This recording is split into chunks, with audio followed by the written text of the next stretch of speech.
तो पत्थर है। और इसी क्रम में मैं आप लोगों को बताया था कि किस तरीके भारत में राष्ट्रवाद पनपता है और राष्ट्रवाद को पनपाने में किस तरीके उग्रवादी विचारधाराओं का या उन उग्रवादियों का कितना बड़ा हाथ था। तो उस क्रम में हम देखते हैं तो जो हमारे राष्ट्रीय तत्व थे, राष्ट्रीय तत्व जैसे हमारी धार्मिक एवं राजनीतिक स्वतंत्रताएं, नैतिक संस्कृति, इस पर उन राष्ट्रवादी एवं उग्रवादियों का मानना था कि ये जो अंग्रेज हैं ये हमारी राजनीतिक और धार्मिक स्वतंत्रता को समाप्त कर देंगे। और इसी उनको ये लगता था कि ये हमारी राजनीतिक, धार्मिक और संस्कृत, भारत की संस्कृति को कुचलने का ये प्रयास कर रहे हैं। और इसी क्रम में वो साधनों की बात करते हैं। उन्होंने कहा था कि हम जो हमारे तरुण हैं उनको हम साधन उपलब्ध कराएंगे। और चूंकि वो आयरलैंड के क्रांतिकारियों से बहुत प्रभावित उग्रवादी हमारे थे और इन क्रांतिकारियों ने साधनों के रूप में जो तरुण थे, जो जिनके अंदर देशभक्ति की भावना कूट कूट करके भरने का प्रयास इन लोगों ने किया था, तो उनको बम और पिस्तौल, तमाम जो ऐसे आधुनिक शस्त्र जो अंग्रेजों के पास थे उनका मुकाबला करने के लिए बहुत जरूरी था। तो उनको संसाधन उपलब्ध कराए गए, उनको प्रशिक्षित किया गया और जब प्रशिक्षित किया गया तब वो अंग्रेजों से लड़ने लगते हैं। और इसी के क्रम में सबसे पहले मैंने बताया था कि अगर जो क्रांति की ज्वाला भड़की या सबसे पहले अगर किसी यूरोपियन की भारत में हत्या, राजनैतिक हत्या की गई तो महाराष्ट्र में की गई।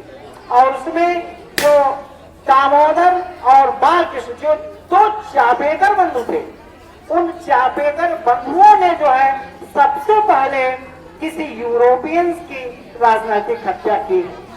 हुआ क्या था, जो प्लेग उस समय बहुत फैला था बॉम्बे प्रेसिडेंसी और गुजरात में। तो होता क्या है कि ये जो प्लेग कमिश्नर थे श्री रैन और लेफ्टिनेंट आर्नेस्ट, ये दोनों व्यक्ति जो है वो प्लेग कमिश्नर जो कमेटी बनी थी, वो कमेटी जो है वो असैनिक घर जो थे जहां प्लेग फैला हुआ था उन घरों में सैनिकों को भेजा जाने लगता है। और इसीलिए जो है जो भीड़ थी, जो देशभक्त जो उग्रवादी थे वो भड़क जाते हैं और उसके बाद इन दोनों व्यक्तियों की हत्या कर दी जाती है। जब हत्या कर दी जाती है तो उन दोनों व्यक्तियों को जो चापेकर बंधु थे उनको पकड़ा जाता है और उसके बाद मुकदमा चलता है और उसके बाद उनको फांसी दे दी जाती है। अच्छा, इस क्रम में अगर हम देखते हैं तो जो देशभक्ति की भावना थी उसमें उसको आगे बढ़ाने का कार्य बीजी तिलक ने किया था। और बीजी तिलक में मराठा और केसरी इन दोनों पत्रों में उसको बखूबी जो है देशभक्त का गुणगान करते हैं। और जो उत्तर भारतकालीन राजनीतिक चिंतक थे उनका, ये सभी बच्चे बैठ जाएं, जो भी बच्चे आए प्राइमरी से बैठ जाएं एक जगह, बच्चे बैठ जाएं। उनका ये मानना था कि तिलक की कहीं न कहीं भूमिका इस राजनीतिक हत्या में रही है और इसी के कारण बीजी तिलक को 18 वर्ष की कड़ी सजा सुनाई जाती है और वो मानले जेल में जो है 18 महीने तक उसमें वो बिताते हैं। और उसके बाद उसी क्रम में अगर देखा जाए तो एक कैम्ब्रिज यूनिवर्सिटी का छात्र था श्याम, बच्चे ध्यान से सुने, बहुत इम्पोर्टेंट और बहुत अच्छे राजनीति वो इतिहास का जो, चूंकि हमारा देश कैसे आजाद हुआ, कैसी आजादी मिली, तो उसी के क्रम में मैं आप लोगों को सुना रहा हूँ। बहुत ध्यान पूर्वक सुनेगा बच्चे, आवाज में ध्यान से बैठो। तो होता क्या है कि कैम्ब्रिज यूनिवर्सिटी में एक गुजरात काठियावाड़ से जो है श्याम जी कृष्ण वर्मा, वो कैम्ब्रिज यूनिवर्सिटी पढ़ने गए थे और कैम्ब्रिज यूनिवर्सिटी पढ़ करके जब वो भारत में आते हैं तो वहां पर ये देखते हैं कि किस तरह के अंग्रेज जो है हमारे भारतीय जनता का, भारतीय समाज का किस तरह के शोषण कर रहे हैं। और उसके बाद उन्होंने तमाम रियासतों में काम करना शुरू किया। जब रियासतों में काम करते हैं तो अंग्रेज रेजिडेंट जो पॉलिटिकल रेजिडेंट थे उनको रास नहीं आया और उनको तरह तरह मुकदमों में फंसाने का प्रयास करते हैं।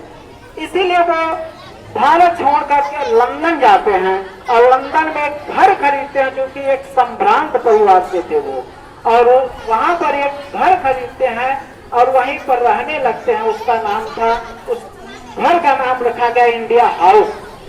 और फिर जो है वहीं पर एक स्थापना करते हैं कमेटी की, जिसका नाम Indian home rule society, Indian home rule society.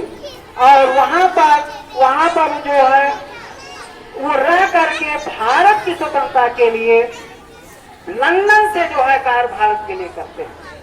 और वहीं पर 6 फेलोशिप 1,000 रुपए की छात्रवृत्ति उन्होंने चलाया।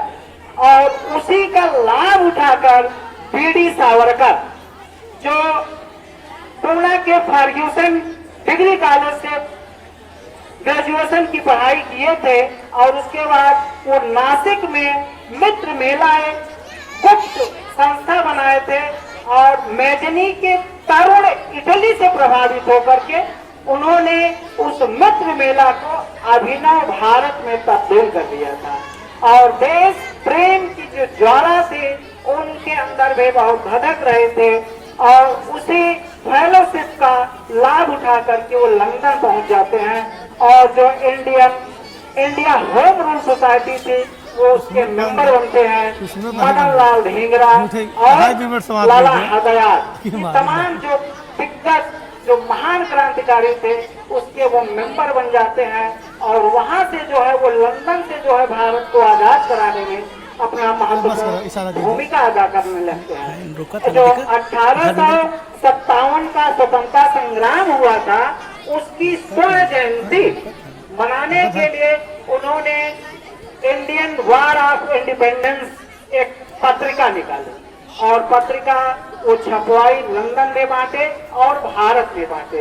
और उसी से प्रभावित होकर मदन लाल ढींगरा ने, जो इंडिया हाउस था, जो भारत के सचिव थे, उसके एडीसी थे कर्जन वाइली। और कर्जन वाइली की 1909 में मदन लाल ढींगरा ने हत्या कर दी। और जब हत्या कर दी तो फिर जो है उस पर, जो इंडिया हाउस था, उस पर अंग्रेजों ने छापा मारा। और छापा मारा तो श्याम जी कृष्ण वर्मा जो है वहां से पेरिस चले जाते हैं और आजीवन कारावास होता है। बीडी सावरकर को मदन लाल ढींगरा पकड़े जाते हैं और उनको वहीं पर फांसी दी जाती है। और इसी के क्रम में चूंकि ये क्रांति जब चल पड़ी तो महाराष्ट्र के बाद ये ज्वाला जो है बंगाल में आती है। और बंगाल में जब ये ज्वाला धधकती है 1905 में, बंगाल विभाजन के बाद, और वहां पर बच्चों स्वदेशी आंदोलन शुरू होता है। और स्वदेशी आंदोलन में जो ये माना जाता है कि बंगाल में जो क्रांति उपजती है वो भद्र लोक समाज से उपजती है। श्री बी मित्रा जो है वो एक गुप्त संस्था बनाते हैं जिसका नाम था अनुशीलन समिति। और उस अनुशीलन समिति के माध्यम से स्वदेशी प्रकार का कार्यक्रम चलाना शुरू कर देते हैं। और विदेशी कपड़ों की होली जलाई जाती है, जिसको रविन्द्रनाथ टैगोर ने निष्ठुर बर्बादी कहा था।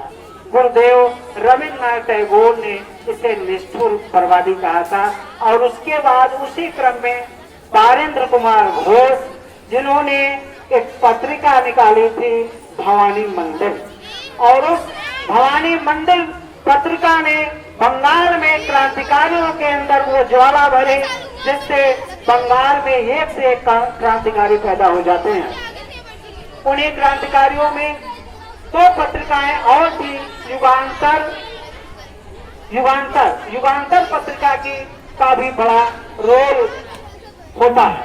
और उसी क्रम में क्योंकि ये जो क्रांतिकारी थे उनके अंदर ऐसी ज्वाला भरी गई कि देश की आजादी केवल बम और पिस्तौल से मिलेगी, ये अहिंसा का इसमें रोल नहीं रहेगा। और इसी क्रम में जब होता क्या है, जो क्रांतिकारी थे उनको बम और इसीलिए ये लोग पूरे कलकत्ता में, पूर्वी बंगाल में, पश्चिमी बंगाल में राजनैतिक डकैतियां डालते हैं और उन राजनैतिक डकैतियों से इनको तमाम धन प्राप्त होता है।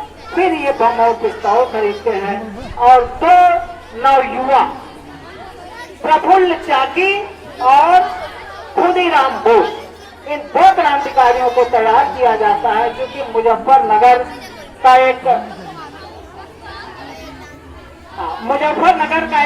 ये किंग्स फोर्ट एक मुख्य दंडनायक था।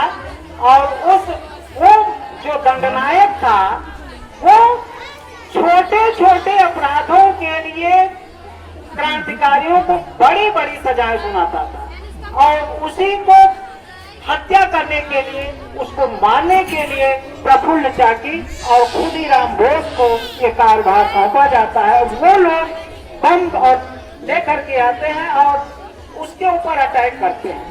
लेकिन जिस बग्घी में वो लोग सोचे थे कि वो किंग्स फोर्ट बैठा था, लेकिन वो नहीं बैठा था, उसमें बैठा था कनेडी।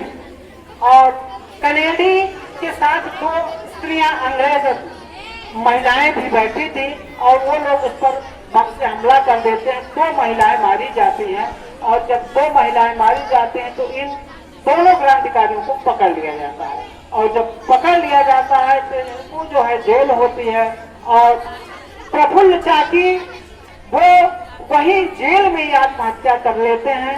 लेकिन खुदीराम बोस जो है वो उसी जेल में पड़े रहे और लास्ट में उनको फांसी होती है। तो भारत में अगर सबसे पहले अगर किसी की फांसी हुई तो वो खुदीराम बोस थे।